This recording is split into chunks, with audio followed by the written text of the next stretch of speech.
Adam here with Brooksaw Antiques. Today we have this 1956 Smith Corona Silent Super Vintage Portable Typewriter. I'm going to show you how to use the functions and make sure they all work. Made in the USA and one of the top typewriters of all time. I consider this the number one domestic made in the USA typewriter. The official color from Smith Corona is Desert Sand. So a really sharp looking machine. Up top is the adjustable paper guide. This helps you guide the page in straight. I'm going to line that up with the edge of the platen, which is the main roller that feeds the paper. This is the left margin. This is the right margin. I'm just going to reset those once I load the page. This is the paper support arm that flips up from the back. And this is the paper bale that sits on top. It's got 3 adjustable rollers. Plus we have the 2 paper fingers for maximum paper support for that nice print. So we're going to test those margins. If you're too close to the paper finger there, you can get stuck when the vibrator goes up and down. So you just want to make sure you're in between them. Good on both sides there.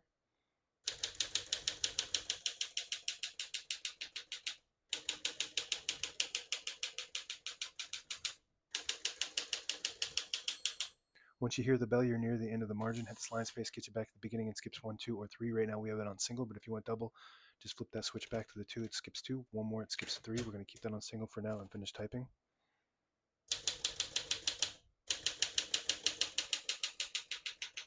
As you can see, all the keys type nice and none of them skip or stick. I'll type a sentence in red on the next line and switch from black to red. There's a switch on the right side here. Flip that down to the red indicator. It prints the bottom portion of the ribbon, which is red. When you have it in the middle on the white indicator, it prints no ink at all. Just leaves a stencil for copying purposes. When you have it up top on the blue indicator, it prints the top portion of the ribbon, which is black. We're going to move that down for red.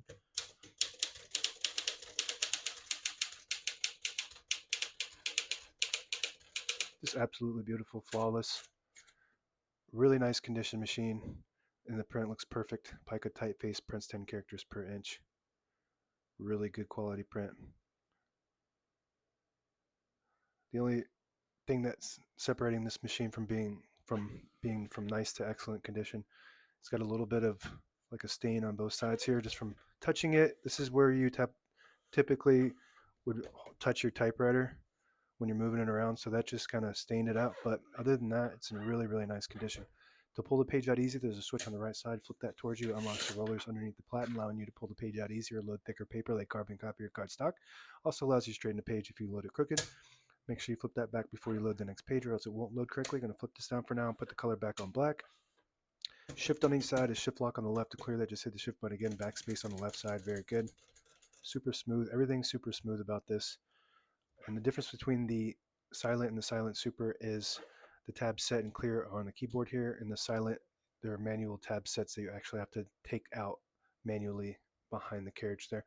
So right now we have tabs set on 10 space intervals. So I'm just going to clear each one of those by hitting that CL button.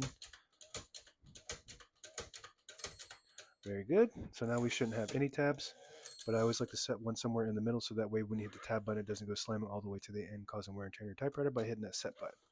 Now it stops at that spot. You can set as many tabs as you want on this model. MR stands for margin release. When you get to the end of the margin, there's a mechanism that blocks you from printing. Hit that MR button, it does allow you to type past that all the way to the end or until you get stuck on that paper finger, and that works for the left side as well. All right, open the hood, all the brand new ribbons loaded on the left, so it's pulling clockwise to the right. If you want to switch that direction manually, above the backspace, you just flip that switch up, it pulls to the left. Flip it down, it pulls to the right, and it's got an automatic reverse, so you don't need to do that to switch it automatically.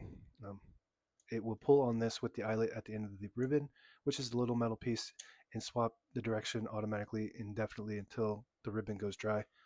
And this is your touch control. Right now it's all the way on low, which is nice. It's got a nice smooth touch to it. You can type as fast as you want. I had it on low and I could type as fast as I want without any problems. But if you like a little bit more pressure when you hit the keys, you can increase the tension. And that just, you do have to hit the keys harder for them to print, but they respond faster. So just want to play with that to gauge your preference as far as touch control goes. Carriage release on both sides. Got the nice metal carriage release, is super smooth.